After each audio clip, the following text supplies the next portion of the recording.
자, 하나님이 지으신 피조물들 중에서 인간이 가장 똑똑한 것 같지만 그렇지가 않다는 것을 우리가 자주 경험할 수 있습니다.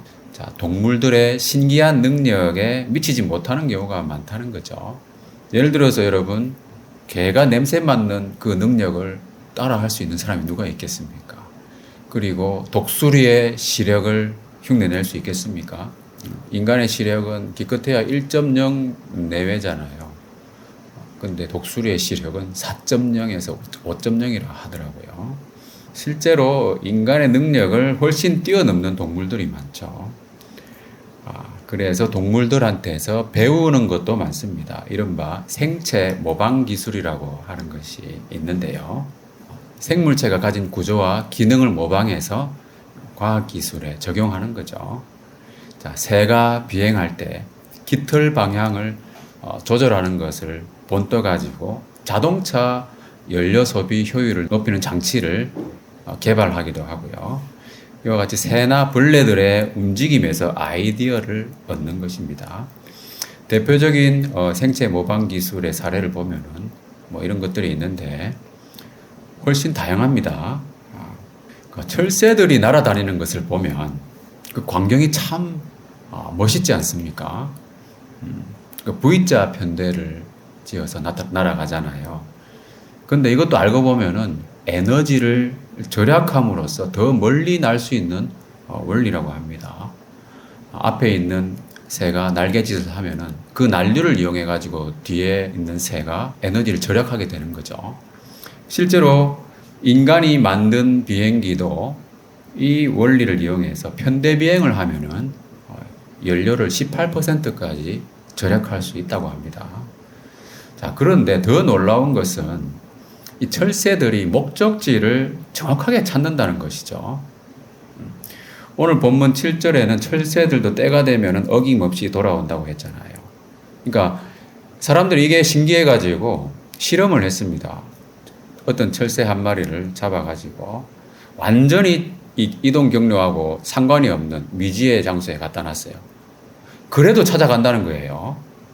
완전히 새로운 지역으로 이탈시켜도 목표를 찾아간다는 겁니다. 정말 놀라운 지혜가 아닐 수가 없죠. 신기하게도 이 동물들은 자기들의 서식지를 찾아간다고 하는 거죠. 이것이 진짜 지혜의 본보기라고 할 수 있습니다. 자, 진짜 지혜란 뭐냐면 자기의 목적지를 정확히 알고 찾아간다고 하는 거죠.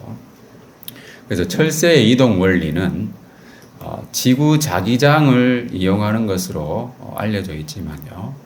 몸에 내장된 지도가 있는지 또 경험에 의한 것인지 구체적으로 그걸 알 수가 없는 겁니다. 새를 해부를 해본들 발견할 수 있는 게 아무것도 없잖아요. 물론 여기 나와 있는 그림처럼 추정할 수 있는 것은 있습니다. 여기도 보면은 철새의 지구 자기장 이용 방법 추정이라고 되어 있잖아요. 추정하는 겁니다. 그런데 분명한 것은 사람의 눈에는 보이지 않는 생체 항법 장치가 있다고 하는 사실이죠. 철새들이 자기들이 가야 할 곳을 정확하게 찾아가는 원리는 바로 이 보이지 않는 GPS가 정상적으로 작동하기 때문이라고 할 수 있습니다. 자, 철새들이 계절을 따라서 서식 장소를 바꿔가면서 이동하는 이유는 뭐겠습니까? 주로 먹이 활동과 번식을 위해서 그렇게 하는 거잖아요.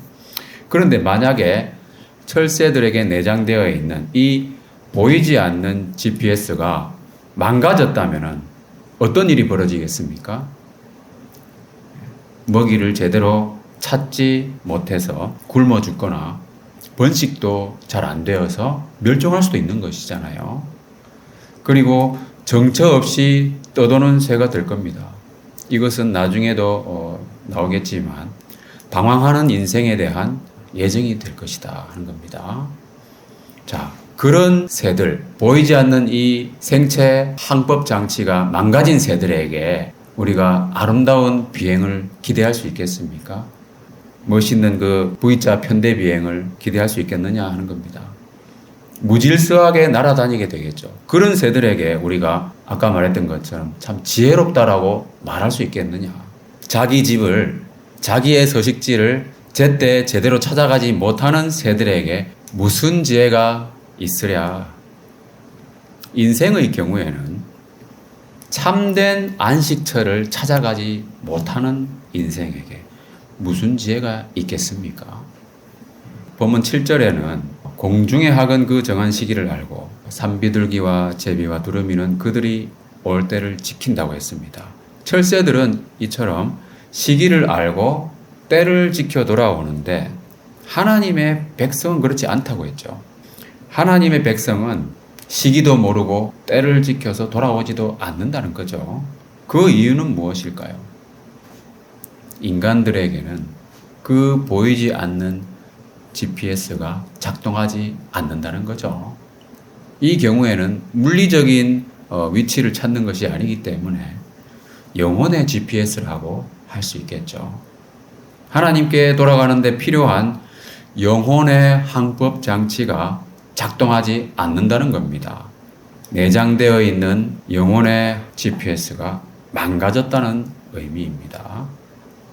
그래서 본문의 6절 말씀을 보면은 내가 귀를 기울여 들은즉 그들이 정직을 말하지 아니하며 그들의 악을 뉘우쳐서 내가 행한 것이 무엇인고 말하는 자가 없다고 했습니다.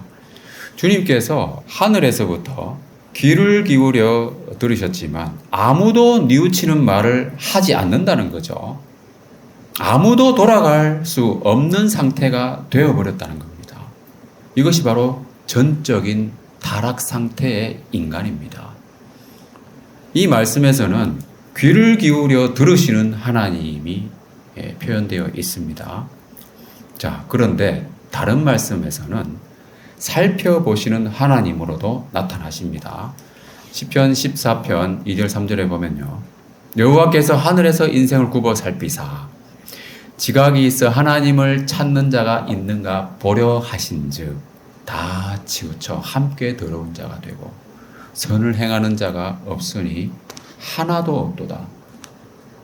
하나님이 굽어 살피셨지만 모두 다 치우쳐 있는 모습이라는 겁니다. 아무도 선을 행하지 않는다는 거죠. 아무도 정직을 말하지 않고 아무도 선을 행하지 않는다. 말과 행동에 있어서 의롭고 선한 자가 아무도 없다는 거예요. 하나님이 주의 깊게 듣고 살펴보아도 아무도 발견할 수 없다고 하는 것. 전적인 타락입니다. 전적인 인간의 부패 상태입니다.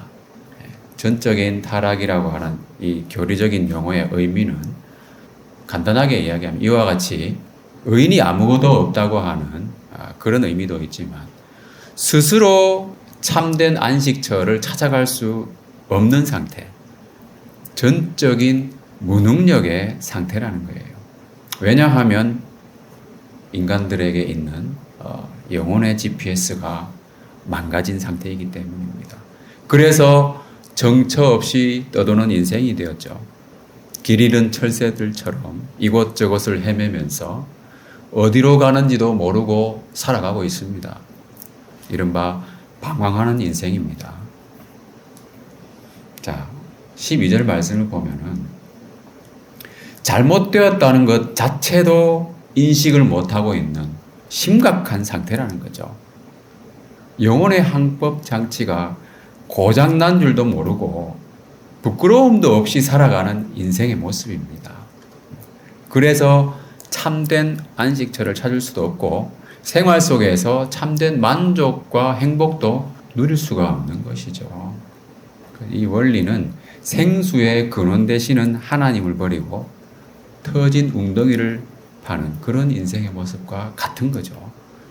생수가 끊어져서 발생하는 갈증을 해소하기 위해서 스스로 웅덩이를 파도 아무리 파도 물을 가둘 수가 없다는 겁니다. 그러니까 방탕한 생활을 하면서도 부끄러워할 줄도 모르고 계속 갈증만 증폭되는 거죠. 영혼의 항법 장치가 망가져서 생수의 근원으로 돌아갈 방법이 없는 상태입니다. 전적인 타락 상태, 무능력 상태라는 거예요. 다 같이 고린도전서 1장 21절 말씀 읽어보겠습니다. 시작. 하나님의 지혜에 있어서는 이 세상이 자기 지혜로 하나님을 알지 못함으로 하나님께서 전도에 미련한 것으로 믿는 자들을 구원하시기를 기뻐하셨도다. 네, 참된 지혜가 무엇인가?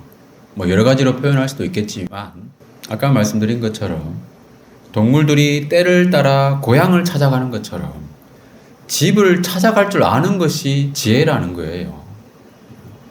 참된 안식처를 찾아갈 줄 아는 것. 그런데 인간에게는 스스로 그것을 찾을 수 있는 능력이 없습니다.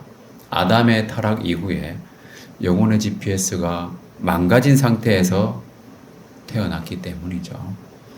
이것이 바로 전적인 타락 상태의 인간 스스로 하나님을 찾을 수 없다고 하는 말씀입니다. 그래서 하나님께서는 영혼의 항법 장치가 망가졌기 때문에 차선책으로 영혼의 지도를 주신 거예요. 지도에 해당하는 법을 주셨다는 겁니다. 그게 바로 하나님의 말씀이죠. 그래서 하나님 말씀을 주셔서 참된 안식처를 제대로 찾아오라고 하셨습니다. 그렇지만 이 전도에 미련한 것으로 표현되어 있는 십자가의 복음, 이 하나님의 말씀을 사람들은 미련하게 여기고 거들떠보지도 않는다는 거죠. 그러나 하나님은 이 전도에 미련한 것으로 믿는 자들을 구원하시잖아요. 영혼의 지도를 가지고 있으면 이 지도에 따라가면 하나님께 갈 수가 있다는 거잖아요. 참된 안식처를 찾아갈 수 있는데 믿지 않는 자들은 어떻습니까? 이 영혼의 지도마저도 버렸다는 것이죠. 하나님의 말씀을 버렸습니다. 사람들은 하나님의 말씀에 관심이 없어요. 그래서 구원의 길, 참된 안식의 길을 찾을 수가 없습니다. 정처 없이 방황하며 떠도는 인생이 되어버렸죠. 그런 인생에게 무슨 지혜가 있겠습니까? 생체 항법 장치가 망가져서 길을 잃은 철새들에게 지혜롭다고 말할 수 있겠습니까? 오늘 본문의 9절에 보면은 그들이 여호와의 말을 버렸으니 그들에게 무슨 지혜가 있으랴. 하나님은 우리 인간의 상태를 정확하게 알고 계신 거죠. 생수가 끊어져서 갈증을 겪고 있는 모습, 영혼의 GPS가 망가져서 회복 불가능한 인생들. 그래서 하나님은 지도에 해당하는 말씀을 주셨는데 많은 사람은 그 말씀조차도 부인하고 있다는 겁니다. 그러니 그들에게 무슨 지혜가 있겠는가? 자, 두 번째로, 그렇다면 인간의 경우에 참된 안식처는 어디인가? 한번 생각해 봐야 되겠죠. 자, 새들은 주로 먹이 활동과 번식을 위해서 서식 장소를 옮긴다고 했잖아요. 자, 참된 먹거리와 참된 가족 공동체를 얻을 수 있는 곳이 어딘가? 오직 하나님 아버지의 집이죠. 자, 지난번 로마서 강해 때에도 잠깐 인용을 했었지만 집 나간 탕자가 참된 안식을 얻고 참된 먹거리 얻으려면 어떻게 해야 됩니까? 아버지 집으로 돌아와야 된다는 거예요. 하나님 아버지께 와서 참된 먹거리를 얻고 가족 공동체 안에서 휴식을 누려야 되는 겁니다. 요한복음 6장 55절 56절에 보면 내 살은 참된 양식이요 내 피는 참된 음료로다. 내 살을 먹고 내 피를 마시는 자는 내 안에 거하고 나도 그의 안에 거하나니. 예수님의 살과 피를 먹고 마실 때 예수님 안에 우리는 서식하게 되는 거죠. 거하게 된다는 말씀입니다. 그러면 참된 안식과 만족을 누리게 된다는 거예요. 그 유대인들이 내 살과 내 피를 먹고 마셔라 하니까 주님께서 그렇게 말씀하시니까 유대인들이 이해가 안 되는 거예요. 어떻게 저 사람이 우리에게 자기 살과 자기 피를 줄 수 있겠는가? 예수님이 뭐라고 하셨습니까? 다 같이 읽어보겠습니다. 시작. 살리는 것은 영이니 육은 무익하니라. 너희에게 이른 말은 영이요 생명이라. 자, 영이요 생명이신 참된 양식은 바로 주님의 말씀이라는 거예요. 그래서 하나님의 말씀을 먹을 수 있는 곳, 바로 지상에 세워진 하나님의 나라, 교회라는 겁니다. 주일에 함께 모여서 우리 예배하면서 말씀을 듣고 또 나누기도 하고, 또 개인적으로 말씀을 묵상하면서 또 기도하기도 하고, 방학 때는 또 시간을 또 내가지고 모여서 성경 읽고 나누는 말씀 공동체. 참된 먹거리가 제공되는 것이죠. 자, 참된 가족 공동체도 마찬가지입니다. 마태복음 12장 50절에 보면은 누구든지 하늘에 계신 내 아버지의 뜻대로 하는 자가 내 형제요 자매요 어머니니라. 하나님을 아버지로 모시고 그 뜻에 따라서 살아가는 믿음 공동체. 그죠? 바로 교회잖아요. 말씀 중심의 신앙 공동체가 바로 참된 안식처라는 거예요. 모든 교회가 다 그렇다는 게 아니고, 우리는 그런 말씀 중심의 신앙 공동체 나 플러스 교회인 줄 믿습니다. 그렇지 않다면 여러분 여기에 있을 필요가 없는 거예요. 자, 두 번째는요. 참된 안식처는 참 평안이 있는 곳이다. 오늘 본문의 11절 말씀을 보면 평강하다 평강하다 하나 평강이 없도다 그랬어요.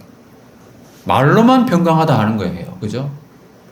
그럴듯한 말로만 마음을 편하게 해주려고 하는 그런 말들이 세상에 얼마나 많습니까, 여러분? 실제 평안은 없는 것이죠. 잘 포장되어 있는 가짜 평안이라는 거예요. 오늘 15절에도 보면은 이렇게 비슷한 말씀이 있죠. 우리가 평강을 바라나 좋은 것이 없으며. 이 참 평안은 세상에서 얻을 수 있는 것이 아니라는 거예요. 자, 요한복음 14장 27절 다 같이 시작. 평안을 너희에게 끼치노니 곧 나의 평안을 너희에게 주노라. 내가 너희에게 주는 것은 세상이 주는 것과 같지 아니하니라. 너희는 마음에 근심하지도 말고 두려워하지도 말라. 네, 참 평안은 예수님께서 주시는 겁니다. 바로 주님 자신의 평안이에요. 주님을 한번 생각해 보세요, 여러분. 많은 고난을 당하시고 비방을 당하시고 그런 어려움 속에서도 완전한 평안을 누리셨잖아요.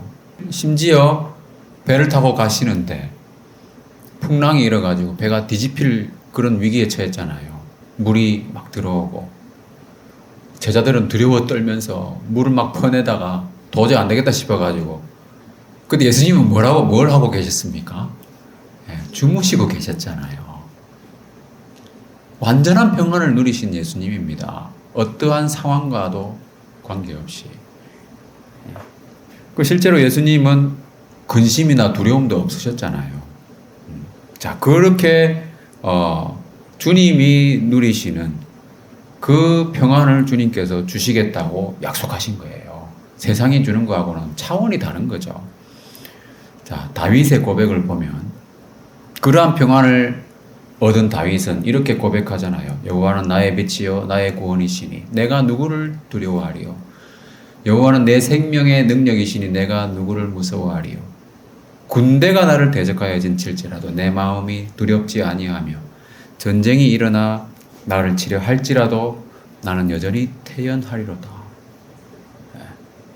우리는 지금 한반도에 전쟁이 일어나지 않도록 기도하잖아요. 그죠? 전쟁이 일어나면 평안이 좀 흔들리지 않겠습니까? 기도해야 돼요. 평안을 누리기가 쉽지 않을 겁니다. 전쟁 상황에서. 그러나 주님이 주시는 평안을 얻으면 진짜 모든 상황에서 평안을 누릴 수 있다고 하는 겁니다. 이러한 평안을 약속하셨다고 하는 거. 그런데 이러한 평안을 제대로 누리려면 어떻게 해야 되느냐? 이런 평안을 누리고 싶지 않습니까? 하나님의 평안. 자, 아무것도 염려하지 말고 다만 모든 일에 기도와 간구로 너희 구할 것을 감사함으로 하나님께 아뢰라. 그리하면 모든 지각에 뛰어난 하나님의 평강이 그리스도 예수 안에서 너희 마음과 생각을 지키시리라. 이렇게 약속하셨습니다. 그래서 기도해야 됩니다. 그러면 하나님의 평강, 그것이 우리를 지켜주신다. 그리스도 안에 참 평안이 있기 때문이죠. 그래서 참 평안이 있는 곳으로 돌아와야 되는 거예요. 참된 안식처는 바로 참 평안이 있는 곳이다. 만약에 돌아오지 않으면 어떻게 됩니까? 평안이 없는 곳이겠죠. 그죠? 평안 대신에 뭐가 있습니까? 반대말은 지난번 로마서 말씀, 파멸과 고생이라는 거예요. 아주 간단한 원리예요. 참 평안이 없으니까 파멸과 고생이 있는 거예요. 불안과 초조가 있고요. 불확실성에 대해서 사람이 불안할 수밖에 없는 거예요. 미래에 대해서 누가 알겠습니까? 우리는 우리의 인도자가 있잖아요. 그죠? 그러니까 평안을 누릴 수가 있는 겁니다. 그가 나를 푸른 초장에 누이시고 쉴만한 물가로 인도하시는도다. 얼마나 평화로운 목양의 모습입니까? 우리에게는 확실한 목자가 있잖아요. 참 평안을 알지 못하면 반대로 파멸과 고생이 있다. 지난주 말씀에서도 하나님의 사랑은 그리스도 안에 있다고 그랬잖아요. 그죠? 그러면 그리스도 바깥에는 하나님의 사랑을 경험할 수 없는 거예요. 심판과 형벌이 있을 뿐입니다. 평안이 없습니다. 따라서 돌아오지 않은 결과는 평강의 길이 아니라 파멸과 고생이다. 정처 없이 떠도는 새, 방황하는 인생인 거예요.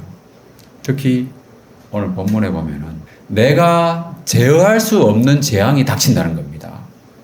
17절 말씀에 보면 술법으로도 제어할 수 없는 뱀과 독사를 너희 가운데 보낼 것이다. 궤도를 이탈한 열차가 평안한 주행을 기대한다는 것은 어불성설이죠. 탈선하게 되면 제대로 몇 미터 갈 수도 없습니다. 도저히 제어가 불가능한 상태잖아요. 자동차도 비포장 도로에서는 속도를 제대로 낼 수 없잖아요. 그런데 도로 자체를 이탈하면 갈 수 있는 곳이 별로 없어요. 차라리 그 자동차 버리고 걸어가는 것이 낫습니다. 여러분, 평강의 길로 가야 합니다. 궤도로 복귀해야 되는 거예요. 그래야 제대로 달릴 수가 있죠. 그 길은 바로 아버지의 집으로 돌아가는 길. 그렇지 않으면 내가 제어할 수 없는 위험하고 고통스러운 상황을 맞이하게 될 것이다. 지난주 말씀에서요, 또 유사한 말씀이 있었잖아요. 말이 안 통하는, 그죠? 소통이 불가능한 무지막지한 용사들을 맞이하게 된다고 했습니다. 그들은 말이 안 통하기 때문에 잔인하게 다룬다는 거죠. 동물들을 다루듯이 비인격적으로 화살통으로 사람을 다룬다는 겁니다. 살상무기로. 내가 제어할 수 없는 죽음의 환난이라는 거예요. 그리고 또 반복해서 나오지만 돌아오지 않은 결과는 도둑의 수치를 당하게 된다고 하는 거. 하나님이 주신 것을 엉뚱한 데다가 갖다 바치거나 자기 욕심을 채우기 위해서 쓴다거나, 그죠? 이렇게 되는 거죠. 그러면 하나님이 뭐라고 하셨습니까? 내가 그들에게 준 것이 없어질 것이다. 하나님께서 도로 찾으신다는 거예요. 주신 은혜를 모르고 감사하지 않으면 다 빼앗기는 거예요. 다 반납하는 겁니다. 도둑의 수치예요. 호세아 말씀에 보면요, 곡식과 새 포도주와 기름은 내가 그에게 준 것이요, 그들이 바알을 위하여 쓴 은과 금도 내가 그에게 더하여 준 것이거늘 그가 알지 못하도다. 그러므로 도로 찾는다고 했어요. 내 곡식을 그것이 익을 계절에 도로 찾으며 새 포도주를 그것이 맛들 시기에 도로 찾으며, 그죠? 양털과 삶도 빼앗으리라. 하나님이 주신 것을 세상이 준 것처럼 여기거나 또는 자기가 잘나서 얻은 것처럼 생각하고 살면은 나중에는요, 다 빼앗기는 거예요. 내가 가진 것들, 누가 주신 것인지 분명히 알고 살아야 된다는 겁니다. 모든 것이 다 하나님께서 주신 것임을 깨닫고 감사하면서 하나님을 섬기는 삶을 살아야 되는 거예요. 그래야 빼앗기는 일이 없이 도둑의 수치를 당하지 않고 참 평안과 안식을 누리게 될 것이다 하는 겁니다. 자, 말씀을 마무리하겠습니다. 참된 안식처를 찾아갈 줄 모르는 인생에게 무슨 지혜가 있겠는가? 그죠? 자, 예루살렘과 유다의 멸망을 외치고 있는 이 메시지입니다. 우리가 여기서 발견할 수 있는 것은 뭐겠습니까? 구약 성경의 기본적인 역할입니다. 뭐냐 하면 창세기로부터 말라기까지 구약 성경이 일관되게 증언하는 것은 인간의 전적인 부패와 타락, 무능력이라는 거예요. 아담 이후의 모든 사람은 영혼의 항법장치가 망가진 상태에서 태어났습니다. 그래서 스스로 찾아갈 수도 없고 선한 일을 행할 수도 없고 그런 무능력 상태에 있다는 거예요. 그런데 기쁜 소식이 있죠. 그게 바로 복음이잖아요. 자, 다 같이 고린도후서 5장 17절 시작. 그런즉 누구든지 그리스도 안에 있으면 새로운 피조물이라 이전 것은 지나갔으니 보라 새 것이 되었다. 그리스도 안에서 새로운 창조가 이루어졌습니다. 자, 그렇다면 우리가 생각해 볼 수 있는 게 뭐겠습니까? 우리가 그리스도 안에 있으면 새로운 영혼의 GPS, 새로운 항법 장치를 얻게 되었음을 의미하는 거죠. 그리고 완벽한 지도라고 할 수 있는 하나님의 말씀, 신구약 성경이 주어졌잖아요. 그죠? 또한 무릇 하나님의 영으로 인도함을 받는 사람은 곧 하나님의 아들이라. 성령님께서 우리 안에 계셔서 우리를 인도하시고 도와주신다는 겁니다. 자, 그래서 우리는 새로운 영혼의 지도와 항법 장치인 하나님의 말씀과 성령님의 인도하심을 통해서 언제든지 때를 따라 돕는 은혜를 얻기 위하여 영혼의 안식처인 아버지 하나님의 집으로 언제든지 우리는 나아갈 수 있다고 하는 거, 날아갈 수 있다고 하는 거. 그죠? 말씀 안에 거하면서 이 새로운 생활, 아버지 집의 모든 풍요로운 것을 누리는 플러스 인생 사시기를 주님의 이름으로 축원합니다.